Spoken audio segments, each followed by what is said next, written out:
si private dhe nuk gjejnë procedim institucional, ju mungon vullneti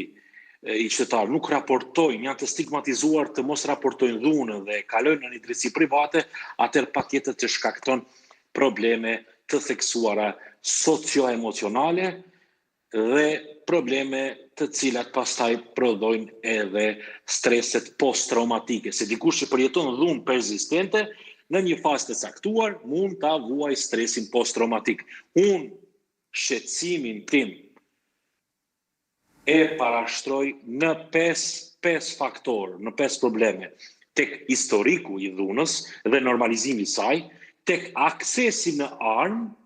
tek problemet e shëndetit mendor që mund të jenë të shumta dhe përdorimi i substancave natyrisht, tek stigma dhe raportimi i dhunës dhe patjetër tek mekanizmat e konfliktit social dhe ekonomik. Ama, mos harroni një gjë, nuk flas vetëm për rastin e Malishev, në përgjithësi,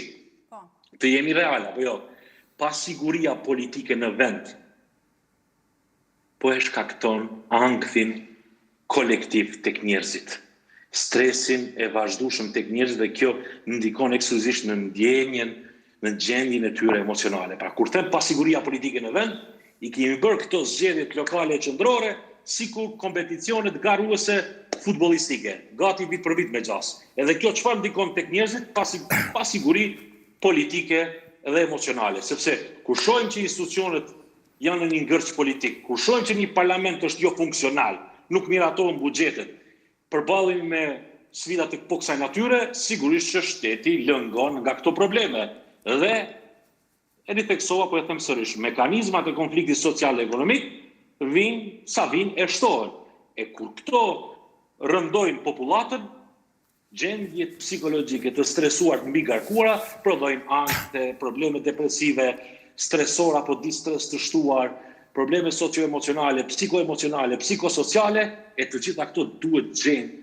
derdalje vetëm përmes tryezave multidisciplinare dhe angazhimit të përkushtuar të qendrave për punë sociale dhe institucione relevante. Jemi lodhur duke i theksuar këto, por ndoshta po kontribojmë. Nuk themi mi lodhur, kam lodhur unë, por sikur po bëhemi rutinor duke i theksuar mekanizmat përgjegjës për këto, por hajde praktikisht i vëmë gjërat në letër, t'i përvishim mëngët, aty gjej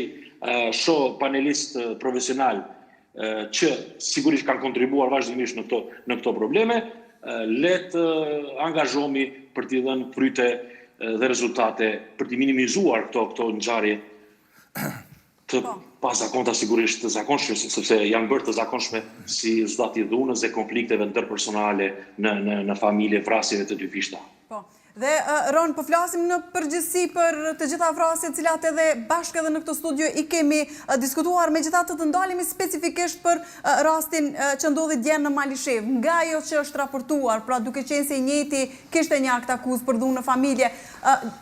mund të ketë qenë ky një akti momentit, apo është